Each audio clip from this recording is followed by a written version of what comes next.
Welcome to the latest episode of Authenticated with your host, Kate McLeod. I am intrigued by people. People watching, I love. People learning, that's where I'm insatiably curious. I'm interested in the why and how of the creative mind's pattern of thinking, the subtext to the creative thinker, or in its more conscious and malleable form, the creative conscious. Because when you are so clear on yourself via the triad of consciousnesses, then you become reflective to others. Meeting yourself is an infectious practice because what feels good is infectious and something I think we could all use a good dose of. So join me in conversations with a diverse arsenal of creative thinkers, from artists to entrepreneurs to serial thinkers ready to optimize their creative conscious. With me, self-made and self-proclaimed creative entrepreneur. Sounds hot, right? Kara Brothers, welcome to the podcast. Thank you so much. Thank you for being here. You know, I should have probably said it before, but it's Kara. But actually, we could record this. Keep the recording. Okay. Because you know what I mean? You know what I mean? We'll take that at the very... We'll let it go. Oh, That's so annoying. But I'm like, I decided a long time ago that I was going to correct people. I used to be like, I was like, no, tell them. The person wants to know how to I genuinely want to know. Exactly. Yeah, and that's funny because I know so many Karas, but you're Kara. I'm Kara. Now I'm confused. Yeah, and then I get inside your head, and now you don't even know what I'm to so say. sorry. Isn't that crazy? Okay, so Kara. It's Kara. Hi. Thank you for correcting me. Thank you. Kara Brothers, welcome to the podcast. Thank you so much for having me. I'm so excited that you're here. I feel like I've been talking to you the moment since you walked in, just like excited and like vibing off of you. I feel the same way about you. I'm like thrilled to be here. I love this setup. I was telling that the doorman was just like, oh my God, I love her. And I was like, okay, this is good vibes already. Yeah. There's something I feel like I connect to you about environment specifically, where it's like environment has a lot of sounds if you'll be willing to listen to it. Yeah, 100%. I know. Yeah. And if you don't contribute to it too, then what are you going to get back? Or why would you expect anything back if you're not contributing to the space that you're in? Oof. Yep. Yeah. Go there immediately. 100%. Yeah, I know. And I feel like I'm just like refining that practice for myself now, where it is like, okay, the energy that you give off, you know, means something, and it comes back to you. I think I always operated like that, even as a kid. Like, you know, I'm nice. I'm generally like low ego, whatever. But it becomes more and more important when you're leading or when you're wanting to manifest or start your projects and stuff. So yeah, for sure. Why do you think that was something you always had? Is that just something you don't have memory of not having? Exactly. Yeah. I mean, I think in my heart, I obviously like want to have friends. I want to be loved. I want everybody to feel that way too. So I think as a kid, I was just nice, and I was just offer an extended hand wherever I could see one. But I don't think it was that conscious. I think I was just like, oh, let's be friends. Like, let's have fun. You know, like my essence most of the time is lightness. Like, we're here for a little while. Let's play. Let's have a good time. Oh my God. Yeah. Wait. Okay. So that kind of speaks to your whole ethos that I've observed online, which is like meeting people where they're at, but letting an environment sit where whatever needs to come out can come out. Oh my God. Yes. Jeez. Yeah. I think that's so cool because it also means that you're hearing more than people typically do. Yeah. Yeah. Okay. What did you just say? And how did you name that? Where it's like, okay, letting an environment, kind of letting things be what they are, and then watching what comes out of that.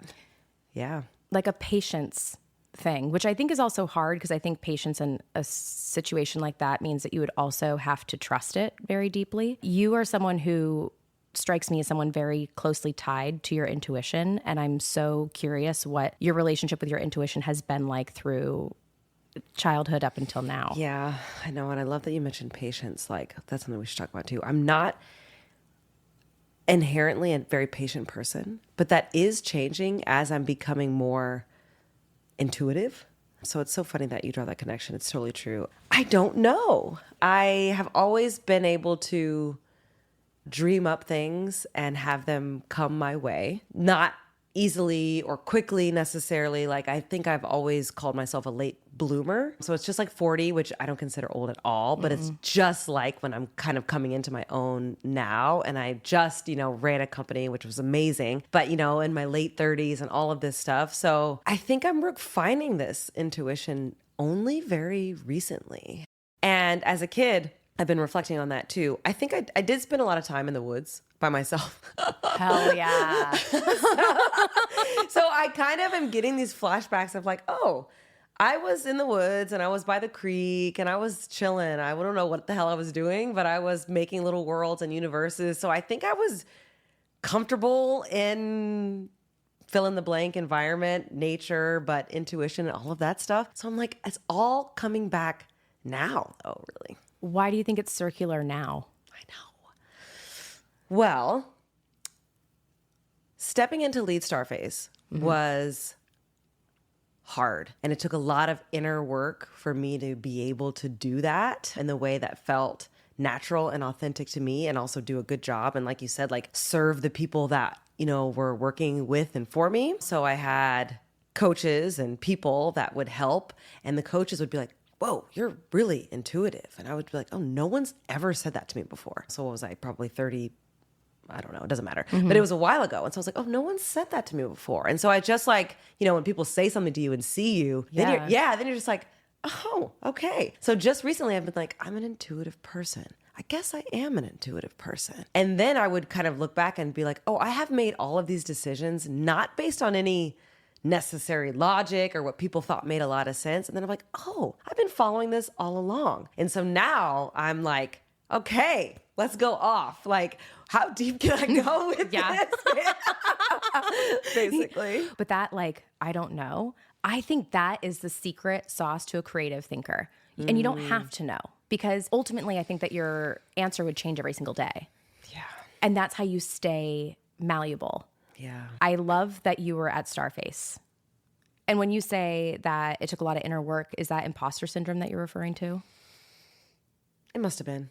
It must have been totally. And I didn't know, I've never done it before. So it was also like, it was part imposter syndrome, and it was part like, no, literally, how do I do this? Yeah. Like, no, tell me. Yeah, exactly. Like, somebody teach me. Yeah. Yeah, for sure. How do you learn? Typically, do you know?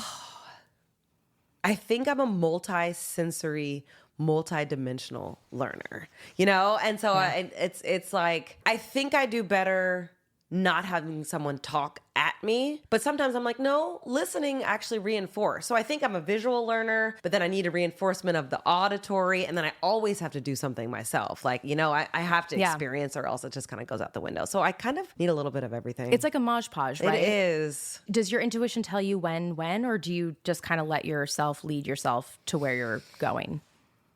I think I let myself lead myself, but what is that intuition? Yeah, but I that's my question, is like, isn't that... Exactly. Because this all makes me think of your relationship with your ego. Yeah. And it's got to be a really cool one, because you pivot so quickly, and also asking questions. Yeah, I see what you're saying. Yeah. Like a lot of people don't ask questions because they're like, oh, I'll go home and like research it later and figure it out. It's like, no, I'd rather know right now. Exactly. And also, if you seemingly so clearly like, no, just tell me. Yes. It's going to help everyone here, because I also think helping explain anything out loud to someone helps you understand it more, because if you can't answer a question about something, then you don't actually have knowledge about it. Yeah. Yeah. Yes. I love all of that. It's like the ego is interesting, because that Eckhart Tolle's book, something about the ego, I'm forgetting it. Oh no, The Power of Now, or like something about the soul. I'm forgetting the name. But I read that book in high school with my friend, and it talked about like the ego and separating it. And I was just like, what is this? Yes. And I just never really understood it. And now again, I'm like, okay, the ego. Separate this voice in your head that wants to protect something so much. And I'm like, okay, you're right. I do want to protect. Okay, what's this perfectionism? Like, okay, so I'm noticing that and I'm releasing it. But you know what's coming around again? Where I'm wondering, I'm having a harder time. I don't speak in complete sentences, by the way. So I'm sorry. Neither do I. It's all right. So I'm thinking about, embarking on my creative journey that I'm on right now, and how don't you need a little bit of some ego? And so I'm trying to find mine again. I'm trying to find like, okay, what is the voice in my head that tells me that I'm that bitch, or that I can totally do this? And even if I don't have to listen to it all the time. It doesn't have to make me better than somebody else. It doesn't have to do whatever. But I probably need to dial that up now again, as I'm on the bottom of a new journey. So my relationship to my ego is like, wild right now. Well, yeah, because you're figuring out how to use it as a tool, it sounds like. Yeah, exactly. Which is great, right? Yeah. And that makes me think of like those memes where it's like, where did these people find the audacity? It's like within myself. Yeah, exactly. That's where. 100%. Yeah. If you had to synthesize your passion into like a phrase, Right. you have a lot. Yeah. That's And it's really beautiful. I'm just curious. Thank you. My passion. Gosh, I know you're right. I have so much passion. I have like a passion. Now this is just coming to me. I'm like, I have a passion for life. Sounds so dumb. But like I love this. Like literally coming to your house and being on this podcast and starting my own podcast and running a company and going on the retreat and meeting a new friend or watching, like I just really love the texture and richness of life. And that involves, of course, for me at least, deeply understanding yourself and unwinding the things that aren't working and dialing up what is working and being able to share what you've learned and talk about that with other people and build each other up. So my passion is this zest for life, like your own life, how you want to live it, and digesting it and sharing it with other people. Ooh, yeah. I think that's it. That's like a feedback loop of like who you involve, right? Yes. Oh my gosh, fun. It's fun because it's like, how could you not include the people who you're meaning to inspire or inform or influence or challenge even? Like, Exactly. it's like if you don't know the opposite of anything, if you don't know the other side of anything, it's kind of hard to say that you know Yep. that. Absolutely. Yeah, that's an interesting frame. How has it been building out the company yourself versus building out someone else's? Man, I mean, they're both hard. Building out someone else's company, you're able to hide a little bit. Or, like some decisions you could be like, oh, it was their decision, like whatever, that didn't work. But also on the flip side, you want to do a great job. So there's a lot of pride and like excellence that goes into like, no, I want to prove to these people that I respect and that I love and that gave me a chance that I can crush this. So there is like this excellence behind it, working for somebody else. But for your own thing, you can't hide. And it's a lot lonelier, which I know people have talked about. And also, I used to tell myself, oh, I don't know. And my coach would be like, why do you keep saying you don't know? You know that you do know. So a lot of times now I'll say, oh, I don't know exactly what to do. I don't know what to do next. And rather than be able to workshop it with people and other people and have this big infrastructure around the company or even deflect to a founder or something, I'm like, Kara, you're going to have to tap into what you think that you know and run from there. And that's not easy. It's not easy. It's not easy. It's not straightforward. It's like, how do you know? How do you know what step to take next, frankly? And I think that's the power. It's just saying you don't. Yeah, you literally don't. There's this quote that says, I may have been wrong, but I wasn't confused. Oh. I'm going to forget who said I may it. have been wrong, but I wasn't confused. Cool quote. Same thing for me with entrepreneurship. It's difficult and it gets like really scary. And sometimes it feels like there are months where it's just ego death after ego death after ego death. I do value the fact that I can like take feedback and change something, make something better, incorporate it. I love being able to, do that and just be like, okay, so it's not working. But at the end of the day, like if my consulting style isn't hitting you and you're the one who wants it, then we need to figure that out. Interesting. Have you always been like that? Able to like not, it also feels like you don't take things very personally. Mm-mm. Oh, cool. No, sometimes I do. I do in personal life, but when it's work, I just think that we're not working on me. We're not working on you. We're working on this like thing in the middle and we're creating something. Beautiful. And I don't think that anything is ever going to be solely like my contribution. Like that doesn't exist. It's always going to have other people having influence, whether it's like beta tester feedback or whether it's like a client who's like, this doesn't work or something flopping after a big launch. And that's fine. It makes me think of the stock market also, like things where I'm like, yeah, I had these wins today, but I also had these losses. And I think that there's just a balance at the end of the day. Yeah. But for work, I easily don't take things personally, but like I think actually, I'm just realizing this now. I think taking things personally is actually a form of intimacy for me. What do you mean? Taking things personally is a form of intimacy, like between you and me, like if I said something, or between you and yourself. Well, between me and like, it would be between me and you, because if you said something to me that was hurtful or that I took personally, my interpretation of that is, whoa, like you're making me wear something that you're feeling. Totally. Yeah. And I'm like, and now I'm taking it personally because I'm like, whoa, why do I have to hold that? Oh, cool. And then also like, if we're in close proximity, why aren't you taking care of that? You're able to. Amazing. That. Yeah. So healthy. Thank you. That. I mean, many years of therapy. Yeah, of course. And lots of coaching too. Yeah. And I love you saying that you're doing that. You have a coach. Hell yeah. It's awesome. Dude, I know. You need I think we both believe that you have everything inside of you to do whatever you want, but you need, I feel, a mirror or a reflector or someone to call you on your stuff to just like keep elevating your game. Yes. And that person who knows you so well, they won't let you get away with shit. Exactly. It's easier to take feedback from me from a coach than it is sometimes like my partner. Obviously. I'm like, what would you know? Yeah, exactly. I literally don't want to hear it from you. It's so funny. I'm like, okay. 100%. Then later I do something and he'll be like, wait, that's what I'm like, shh. Yeah, exactly. Just take it as a win and let's just leave it. Yeah. At the end of the day, I changed. So it's good. 100%. So you went on this trip recently to Turkey to meet and study with a 16th generation sensei. I need to know everything, because I imagine that you were expecting to find something there. I'm imagining that there were things that surprised you there.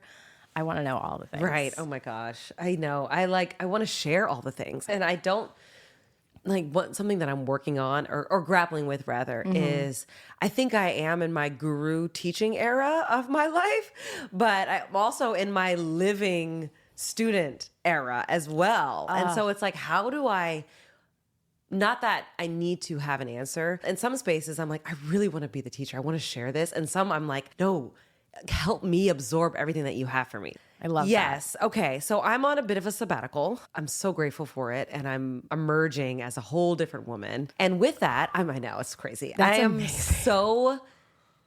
I'm open as hell. I'm open right now to so many things. And one of those is wild and crazy experiences that just like shake me up, which I always have been. But I saw a friend of mine that said that she was going to go on this retreat. She's actually not a friend. She's a really cool woman that lives in London that I like obsessed with, but now we're friends. And I was like, oh my gosh, samurai retreat. Like, what is this? So I think I was thinking, deep down, I'm a warrior woman, obviously. Yes.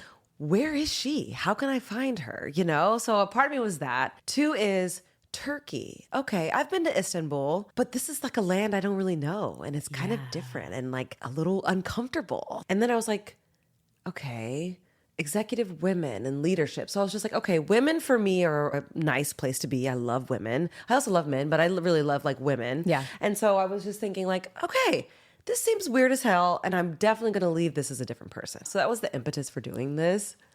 That is so cool. That's leaning into awe and wonder and what if and like, I don't know. And like, that's so cool. Thank you. And because you had never done anything like that. So it was like nothing. So this is the most unknowing thing you've ever. It is actually. It is. It's so funny that you say it because people ask like, why did you do this? And I'm like, oh, weird. I never thought about why I would do it. I just like thought it was interesting and a little bit different. And so I think I'm curious if people thought I had some interest in Japanese culture or samurai shit or anything. And like, it was nothing like that. I am in my era of pulling from different worldly practices to just help round out my leadership, my humanness, my all of this. And so obviously I live in New York with you, and I have a particular upbringing where I went to church sometimes and all of this stuff, but I don't have a lot of well-rounded experience from other parts of the world. And I'm just now learning like from Native Americans. I'm learning from like Hinduism. I'm taking things from all of these ancient practices and just building up my repertoire of like badassery. You know what I mean? So that's also what I'm doing. If I'm honest, in my student journey, I'm just like taking from different places to learn. It's so fun, by the way. No, and it has to really be. fun. And also all the storytelling is essentially the same. Exactly. We're all from the same stardust. We're all trying to get the same messages 100%. because we're the same species that's all just wired to survive. And so like, why not? And especially through religion, because I feel like the more I grow, the more I find out, the more I'm returning to that. 100%. Exactly. And isn't that amazing? Yes. It's so powerful too. Like, I'm like sweating just thinking about it. I know, I'm a little sweaty too. And I'm like, ooh, I feel it. Yeah, I know. You can go so deep with it. And it's been a lot of fun. So it was all of that, Kate. Like I was surrounded by women who are on different journeys in their, I guess, let me pause. What I learned there, I mean, like I could talk to you about this forever. Oh, I'm ready. Yeah. So you'll have to edit. Out As I generally don't know what will serve the people that are listening, what will serve my audience, your audience, just people. So I'm just like an open book about it, about most things. So I learned that to be a samurai is to be a spiritual being. So it was a very spiritual retreat, which probably was why I was drawn to it without even really knowing it. Okay. So it was a lot of meditation with your sword, meditation on the beach. It was a lot of meditation of connecting to nature and literally like using different symbols to conjure up animal, beings and all of this stuff. It was the art of calligraphy, but using energy to transfer from this space to the other, which is the sword, a transfer of energy. You just mentioned something so profound about the shared space between us. I learned that in Japanese culture, you bow. And I just thought you were, bowing for respect, but you're bowing to the shared space between people. Like, how beautiful is that? I love that. I know. I had no idea about that. And I love Japanese culture. I love Japanese art because it feels energetic. That's so cool. And that also feels like something I'll tell clients is like, find a creative way to introduce yourself to people. Oh, cool. Like it doesn't have to be like at a networking, hello, it's me. It can be sliding into someone's DMs. It can be, inviting them to an event that you're participating in a different way. It doesn't always have to be so like transactional like Love that. The way that you're talking about using like a transference of energy to do calligraphy, those are things that feels like a bunch of things got put into a jar. I shook them up and then I said, do calligraphy with this intention. But only when we explore things that feel mundane or even like big things, when we explore them with the thought of, well, what else could do this or what else could this be? I think that's when you find more stuff there. Exactly. 100%. Yeah. What surprised you there? What surprised me there? I mean, that's such a good question. I think, like, if I'm honest, what's coming to me, I just like wrote about this on my Substack. Being in Turkey, the Turkish people are very prideful people. I didn't realize that. Like, very nationalist, I think is the right word. I don't mean that in a negative way. They are so prideful of their country. And then being immersed in the Japanese history. Wow, what there's so much pride and tradition there. And so I almost felt like a fish out of water. I was like, oh, America's young. I'm a Black woman and our history is, complicated. And so I was just kind of like, oh, wait, I don't have thousands of years of ancient history that I can go back to. But then if I'm honest, the practices that we were doing there, I was able to quickly connect, to my ancestors that I may not know, or to the nature that I believe is always, interacting with us. And I found women there who helped me see things in a new way. It was like this very quick cycle that I've been on my life where it's like, oh, I'm sad about something, like something's causing me some sort of feeling. How can I metabolize that, but also notice where that's not true in the space that I'm in, and like let that be the truth. Boo, heady, but yeah, no. But allowing there to be space. Yeah. And for it to settle. Yeah. This might be abstract, but what did that feel like in your body? Like finding that space? Kind of like empty.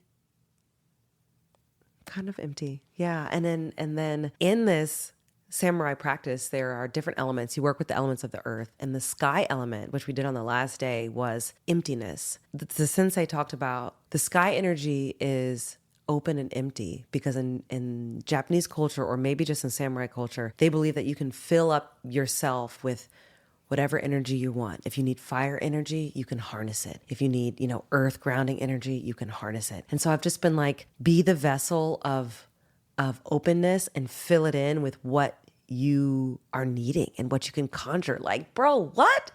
I know. Dude. We're vessels. Yeah, we're vessels. Exactly. And that leans so much into, for me, I'm like, oh, that's so much into the knowing of I don't know. Because I don't know, to me, it's not limbo, but it's not silent. It's not loud. I don't know is just like, well, I'm just looking. I don't know yet. Oh, interesting. Right. I don't know doesn't have to be, I don't know. Like, doesn't have to be confusing. Mm-hmm. Yeah. It doesn't have to be anything. It just be like, I'm not sure yet. Yeah, I'm not sure yet. Yeah. And all that space. In June, I had endometriosis removal surgery.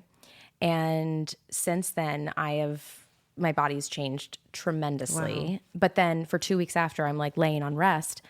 And I have, for the first time since I was 16, no pain in my body. Oh, congratulations. Thank you. I found exactly what you're talking about. Space. I was like, oh, wow. I was like, there's no pain in my body. Oh, interesting. I was like, so I don't think I'm actually going to feel any then. So powerful. And it's like, so I've become so much more attuned to my environment since, where if something's not, I'm like, oh, no. Because that's actually a choice. And I don't know doesn't have to be like, oh God, like, I don't know. What do I do? It's like, no, fun. I just don't know yet. Yeah. But you said you're not typically a patient person. So where does your patience come in for? Maybe it's a trust.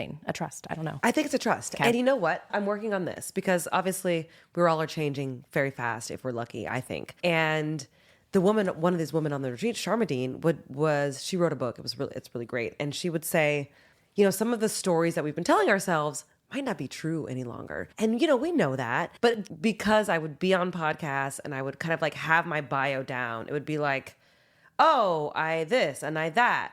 And I'm not very patient, or I used to have anxiety. And I'm just like, now when I say these things now, I'm like, oh, that's not true anymore. So if I'm honest, now I think, and this is the first time I'm reflecting on this, I actually think I have become a patient person. So crazy. And so, and I think the patience has been able to come out because there is a trusting, and there's a trusting in myself, and there's a trusting in the universe and other good people who are now just being drawn to me, where it's like, okay, I don't think everything's going to be great. But I don't think I'm in control, and I don't think I have to control the thing. So just like tone it down a notch, and every minute act in your best interest, or the best interest of what you're hoping to create. And you just got to hope that when you look up at some amount of time, things have progressed in the way that you want. That is gorgeous. Oh, thank you. That is good. That is like, it's changing my mind a lot. And it's like the agreement to say that none of us are in control. I know. And when you think you are, that's when bad stuff happens. I know. And that's when you feel all tight and you get mad, like it just doesn't, to your point, like it doesn't feel good in your body, and it doesn't feel good in the energy that you're projecting into a space. So therefore, like, how could that possibly produce the lightest, most amazing outcome for you? Yeah. And I think about that in like parenting and stuff too, where, okay, fine, I do kind of try to control my kids a little bit. And it's just like, okay, no, now you have to apply that to this space, which is one of the hardest spaces to just like let things be because you're so like worried. And you love them with your whole fiber. Exactly. Like, exactly. Yeah. Not your whole fiber, but every fiber. Yeah, of exactly. Yeah, exactly. Yeah. 100%. So what is that balance? May I ask that as like a mother, what that balance is? Yeah. Of like control, trust, faith, like all of this stuff we're talking about. I mean, that stuff. Yeah. Cause like we're talking about it in terms of like work, but your work to me is art, and life emulates art emulates life. Yeah. So like, what is that balance at home and like the way you practice it outside of work? I love that question because I think it's so important. I don't know about how other people live their life, but for me, the way that I live my life in private and, is the way that I live my life in my public space. So with this growth that's happening, I am having to renegotiate how I treat my husband when he's annoying as hell, my kids when they're not behaving how I really wish they would. And I'm just like, what would it feel like if I let this be as it was and let each moment unfold, meet the moment as my very best self. That doesn't mean I meet it as like this fairy all the freaking time. Yeah. But maybe it just means like, okay, you're going to keep your mouth shut. Okay, you're going to keep your mouth shut again. Okay. And then like, let's just see how we feel in 10 minutes. Okay, now we're going to like put on a song. And then we're going to dance to the song. Okay, that moment is lifted a little bit. You know, like just like in each moment, like meet it the best that you can. And so that's how I'm trying to approach parenting and marriage right now, especially in the harder moments. Because you happen to know these people so well, what do you think allowing that space does for them? So much. I don't know if everybody else feels this way, but I control a lot of energy in our house. And that's real. Yeah. And so, you know, it's like they can feel when I'm annoyed and tense and in a bad mood. And that kind of gets on my nerves because I'm not always going to be in a bad mood. But I notice that when I allow them space to be imperfect human beings or human beings that I can't control, it just like takes the tension out of the space a little bit. And, you know, for that, with that, like we're talking about empty space, which is such an interesting theme. Yeah. You can do so much more from that, you know? And so from there, as a family, as a house, then we can kind of like, okay, let's just bring the space back to neutral. And then we can kind of go from there. That place where it's like you can see all the options because you haven't decided to focus on a couple. 100%. It makes me think of like a room. I've never been in this room, but like a room. A room, you're in the middle, and then there's a million doors around you, and you're like, which one? Oh, wow. You know, and like any single way, like I was talking to Lindsay Mango, who's a life coach, about this, and she was saying all paths will work, which I'm trying so hard to follow now as a creative, as an entrepreneur, especially when not many people know what I'm talking about when I say creative thinking, or I say not everyone's the same kind of learner. Some people are auditorial, some people are visual, some people are tactile. I, for some reason, have one of those abilities where I was fortunate enough to grow up in a household where I wasn't responsible for like a lot of like chores or anything like that. But I never a day in my life have had to ask anyone how to do laundry, how to do the dishes, how to make a bed, how to fix a toilet. Like I can, for some reason, look at something and I'm like, oh no, I know how to fix that. No way. My dad has it too. What is that? I read an article about it. I forget who published it recently, but it is a different kind of perception, like a different kind of learning where you look at something and you not that I'm like actively disassembling like this frame in my head, but you actively wonder how it fits together. Wow. Cool. So long as I observe it, I can definitely do it. That is so incredible. Can you do that with like physical things, but also like intangible things like a business or a relationship and stuff? I can very easily understand like the foundation of it. How And cool. like, you know, because like a lot of people are like, well, I'm coming to you for creative consulting, but like, you know, I have the following degrees. And I'm like, you're right. And I don't.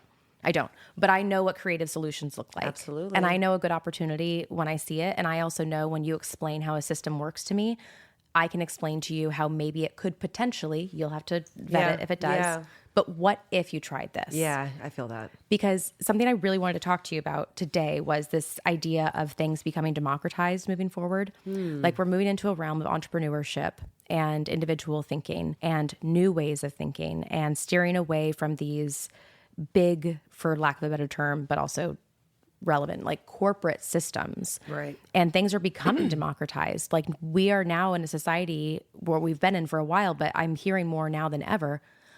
I don't want inaccessibility. I want accessibility. And I think a lot of that is going to come through creativity and solo entrepreneurship. Yeah. And I feel like you're in that space right now. Yeah. I know. It's a weird world. It's weird. It's weird. How crazy to think like what's about to go down. I know, it's so we just exciting. have no idea. I know, it's so exciting. I'm so happy. It's so crazy. I feel the same way. Okay. What's your sign, by the way? Taurus. Okay. Double Sag. Oh my God. Oh, Taurus double Sag. And you have your full moon tonight, huh? Yeah. Cool. Okay. Yeah. Yeah. Wait, what are you?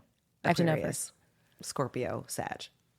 I know. I've got a lot going on. That's really fun. Okay, So no fun. wonder. All right, everything makes sense. Thank you. Sorry for that introduction. Yeah, you know what?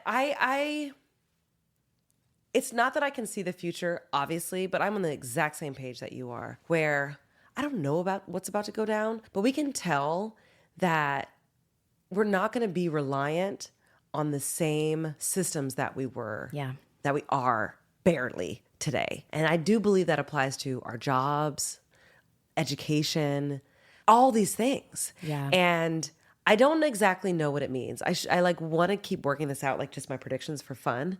But I do think that the power lies within the us as individuals, but also in our collective as well. So the more that, we know ourselves, the more that we like love ourselves and can express ourselves creatively. And the more that we lock in with our folks and do that together, like that is where the power is going to lie. And again, I don't know why or what that means or anything, but I believe it wholeheartedly. I do too. It feels like there's a big recalibration. Yeah. That's why I've found and maybe you too, but found myself in spaces recently where people are very confused by what I'm doing. Oh yeah, for sure. But I think that's a good sign that I'm on the right path. I love it. Yeah, exactly. And I'm like, you're right, because it's different. And it's been different because I've been playing these systems. And in my career, it was a constant play of like, well, I don't like that. There's no leverage there. I know I'm really talented and I love acting and I do all this education and I do all these roles and like have so much fun. And I'm like, then I'm looking at the producer and I'm like, wait, what do you mean I'm the last thought? Like, I want to be one of the first thoughts because I want to influence. I want more influence here. Absolutely. Ever since I was a kid, I was like, I just want to be a really good influence. I want someone to look up to because I didn't really find anyone that I looked up to. And I was like, they're doing exactly what I want to do. Love it. I don't know what I want to do, but I'm not seeing it yet. Exactly. So you have to like make it in that space. But I think individualism, especially probably with the internet, this is like the residual arousal of having immediate access to everyone and everything. But individualism, I feel like, is going to be the hottest commodity for a while because we're so conformed and basically addicted to the auto-tunedness of conformity. Yeah. You're right. Actually, I know. I forgot all about that, where it's like we're all looking the same. We all dress the same. People are getting the same surgeries. You want the same job. And it's just like, no. And as AI just makes that more and more, you're right. We're going to be craving the individual. I think not scares me, but what I want also is connection, obviously. Yes. Where it's just like, we could all go out and do our own thing, launch our own podcast, our newsletters, all of our own businesses, like, and like, yes, please. But also in the age of convenience and technology, we all could break apart and just be living in our own silos of doing our own thing on the internet, where I could see that happening, but that feels hollow too, in a way. So I'm wondering what the mixture is. Because I'm wondering, with all this individualism, how are we going to find ways to work with each other? I think about that too. Yeah. And I think about that too. And I also love to, like, I love going into like a theater piece blind. I love going into a movie blind. Like, I don't know what anything is about. I also have been playing on this podcast for the past, I think, 30 episodes now. But I'm like, how blind do I want to go in meeting somebody? Yeah. Because I also don't like that question at networking events or anything. What do you do? Who asked that anymore? Why do you ask that? I'm just asking. I'm like, what's exciting you right now? Yes. What's bringing you joy? What inspired you today? 100%. Those are all kind of corny, but better. Yes, way but better. Better than that, because it becomes either the qualifier or the disqualifier. And it makes you someone worth talking to or no longer worth talking to. And brutal. No offense, but no one is that perceptive. Exactly. 100%. Humans are way deeper than that. So I don't want, I am curious moving forward. It's like when we all have our own Substacks, we all have our own businesses, we all have our things like that. I am wondering how we do work together. How do we work together? We don't know, right? I don't think I know. Yeah. I've been thinking about that a lot too. In the world of individual brand building and thought leadership, because I do believe not all, most people, actually maybe not most people, a lot of people have something to say. Yes. Yeah. I took it down. Yeah, exactly. A lot of people. But it's like, aren't we better together? Yeah. And so I think about that. I'm grappling with that with, businesses that I'm thinking about starting. It's like, yeah, I want a Kara show, period. But I also want an aggregator of other people's power that is way different and, cuts to different audiences and different people than mine. And I'm like, oh, is that a TV network? Am I going to build a TV network? Jeez, I don't know. I'm into that. Yeah. I'm into that. I mean, what does it look like? And I also don't think the network equivalent I think we're going to build it along the way, like how that works, because even the systems in place that are massive corporations or big, networks, they're seeing the cracks, they're recalibrating. It's so funny. We're like, I'm asking you like, oh, you don't know. We're in a realm of, I don't know. Yeah, we are. Ooh, I know. And I think like, my hope for the world is we're in this realm of I don't know. And then most people are gripping at, well, then what can I control? Let me control. And I actually think the answer is release and be in this space of I don't know that, you were talking about, where it's just like, that's actually not a bad place. It's a very free place. So I'm just thinking about that too for the first time. It's going to be, I mean, I don't know. I don't think most of the world would ever really get on board with, I don't know. I know. Yeah, I guess not. Which is too bad, because I feel like there is so much to learn there. And especially when I think about it now, like just because it's November 5th, I can't help but think about yesterday, where I'm like, these systems that you claim what we have to stick to because they worked at this certain time and they worked. Girl. Okay, tell me why they would work now then. Girl, I know. Gosh, we could just talk about so many things. I know. I was thinking the same thing. This will take too long, so I won't even get into it. But I'm having a lot of fun talking to people who believe different things. So I met randomly 2 Jewish women who didn't feel comfortable voting for Mamdani because of a relationship with Israel. And we had such a fun conversation of just like, okay, but you're voting based on Israel. But they were so well-rounded and so understood. They were just like, yeah, but it's not that I think anybody should own land anyway, if I'm honest. And really, they just knew it, and they were talking it through, and they were just like, it's not that I think I would never vote for Cuomo, but there is something about this. And I was just like, but you see, we're all scared and trying to protect this identity or this ancient connection to something that probably doesn't have a place right now or in the future. And I don't know what that looks like. I'm not saying that, but you can feel it, that voting or thinking about the way that things were for a long time ago probably will not suit the world that we're going into. And it's just interesting and hard. I think with what you just said, we have to re-examine our relationship with history. History is to inform, not to dictate. Ding, ding, ding. I feel that so strongly. I know.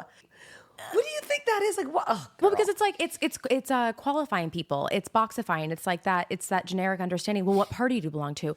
Bitch, I don't fucking know. Yeah, exactly. Because if you define all the party systems as they exist right now, I can guarantee you I will not agree with every single definition of every single one. Exactly. So I'm Kate. Yeah. And I'm figuring it out, and I'm gonna, yeah, exactly. It's so interesting. Yeah. It's like learning from past mistakes, but also knowing that circumstances have changed so much that you can't take the course of action that already existed during that time and place again. Just like you and I are never going to arrive to this time and place ever again. Yeah. And if we have this conversation tomorrow or 2 weeks from now, it's going to be a completely different conversation. Wow. Why? Do you feel like that's hard for people to grasp? And that's not a common train of thought? Do you? Yeah. I don't think it's common. And how did you get to this? And I know we don't have to spend too much time on this, but like, I'm so passionate about that, being able to change your mind, understanding that things change, not, and how did have you always been this way? Not loudly. Okay. Loudly in the past couple of years. I think about like 5 years ago, I really started to be like this loudly. Cool. Where I just didn't like the systems I was in. After getting my master's, I was realizing how much unlearning is required with all learning. Because when someone else tells me something that works for them, it's not that that's not valid information. It's that works for you, great, but what is my version of that going to be? Exactly. It's the critical thinking, because I caught myself a couple of years ago really just in that season of really moving on to the next level of myself, where I was like, is that my thought? I know. Am I just repeating what was safe to say in these systemic education systems, or because I was trying to qualify myself to get the right grade, because I was trying to be digestible or definable to other people? And I was just like, wow, I think I'm just more special than that. Yeah. Hello. And we all are. Exactly. And then also realizing that I'm not like out of the ordinary. You know? It's both of those things. It's all of that. Yes, yes, yes. Yeah. Like I think I'm the most special bitch on the block, but I also know how many other ones there are because every time I meet a new person who thinks differently, I'm like, fascinating. Yeah, exactly. I'm like, I want to know why. Yeah. Yep. yeah, exactly. I couldn't agree more. Oh, man. Do you remember the first thing or the first time that it clicked for you where you're like, no, I'm going to go do this instead? Like where you were like, you came against something and you were like, why do you get to say that? Or like, why did, like something, a big shift for you? Gosh, not really, but let me work through this. I remember in therapy, I used to talk about, oh my gosh, in fourth grade, like this guy that I liked called me so weird. And like that would stuck with me. So anytime someone called me weird, I would just be like, distraught. And so I obviously was a little off kilter. As a young kid. So I think that it was like natural, but no, what I did observe myself in adolescence and in college and stuff is that I would always remain right on the outside of a social group. And I don't think it was because I didn't feel comfortable. I think it was just like I was observing and wanting to change it, but not knowing what to say. And I was like seeing beyond what we were talking about at that time. So I think I recognized that like, oh, okay, I'm kind of absorbing the world a little bit differently than most of the people around me. And then it wasn't until I got really again recently where I would always do things my own way, but I was in corporate America. I was trying to get the promotion. I was trying to make more money. I was trying to find my husband. Like I was following the path for the most part. I would do it differently, but it's only until very recently where it's just like, all right, I'm going to gather all of those younger Karas up. And now I know I'm about to do my own motherfucking thing exactly how I want to do it. Because I've been skirting around this for 40 years. Yeah. But now I'm going to at least try to bring all of that together and build the world that I want to see. So not really, it's like been micro moments. But why did that voice never change? Why did that intuition, but Right. why did that stick with you for so long while you're like, I'm going to do this. And I'm doing all this, but I still know. Yeah, no, it's magic. It's freaking crazy. You know what I mean? It's something that we all human beings have, right? Like, and obviously we can talk about all the things, but this is part of it is science. Like you said, we're all connected, back to the beginning. Yeah. And we all have this like knowing and understanding, and people have ignored it, so that's not as strong, and other people have listened, so it's a lot stronger. But I feel like this is part of being a human being and a living, breathing thing on earth. You just kind of have this like knowingness sometimes. What's your relationship like with listening? Or if you had to define listening for someone else and you wanted them to absorb that definition of listening, what does that mean? Right. Like not even listening to another person, listening in general, just period. Period. Yeah. I love listening. That's such a good thing. Oh, I'm like getting pings. I have to like think about listening. I'm a good listener. I love other people and I love listening. As a leader, when I was leading Starface and leading companies, one of my powers is just listening. And when I felt like I have to have the answer and I need to know, that's when I was just like do dumb things, but I'm just like, oh no, my job, my superpower is to be here, to listen, to take what I can, digest it, and spit it back. But really, I'm just like a sounding board, to you. So listening is something that's very natural to me, except it's my husband. Sorry, John Marcus. He's hard to listen to. And so love. Now I'm taking that listening to human beings and listening to non-human beings. Yeah. But really, right? Like, and I'm learning that creative people are like that. And I'm just now calling myself a creative person. I've always been a creative person, but now is when I'm like, oh no, you're an artiste, bitch. Like, yes, so it's like, oh, and like that's listening to the world around you. That's listening to the sounds of the subway. That's listening to the wind blowing in the trees. And so now I'm like, oh, I'm like extending listening to human beings, which is way more natural to me, to other things.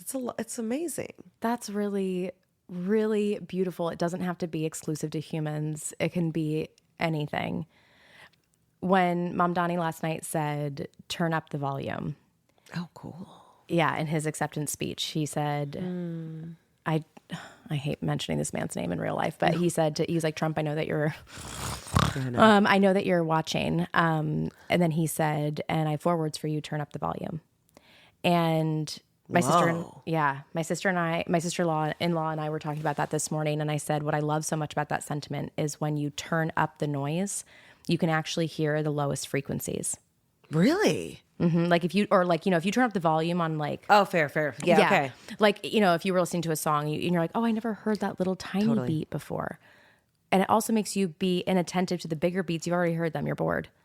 Because the person screaming at you is not the person you're interested in the room. Oh, interesting. Isn't that? Oh, I love that, Kate. That's really amazing. Because I think about it almost as the opposite, like turn down, like I'm cutting out the noise in my life a lot so that you can hear the things that matter the most. But I love that opposite where it's like, because I think that really resonates with where I'm at now. It's like, Kara, turn up turn up the notch so people can hear all the underwaves that you're trying to bring to them. That's really cool. Thanks for sharing that. Yeah, of course. No, I guess Mom Dot needs to share that. He shared it. Okay, yeah, that was my interpretation. He just said the word, but the phrase, and I was like, oh, that's so great because I too am trying to get over that thing of like, hurting people's feelings when they're not for me right now. Yeah. Talk about how the internet's not real. Anything that happens on there, like, it's not real. It's not real life. At least real life at all. It's not real life. You're so right. And it becomes that thing where it's like, yeah, but I don't want to hurt that person's feelings who I went to middle school with. And And honestly, it just doesn't have to hurt your feelings because I'm not doing it to hurt. I'm doing it because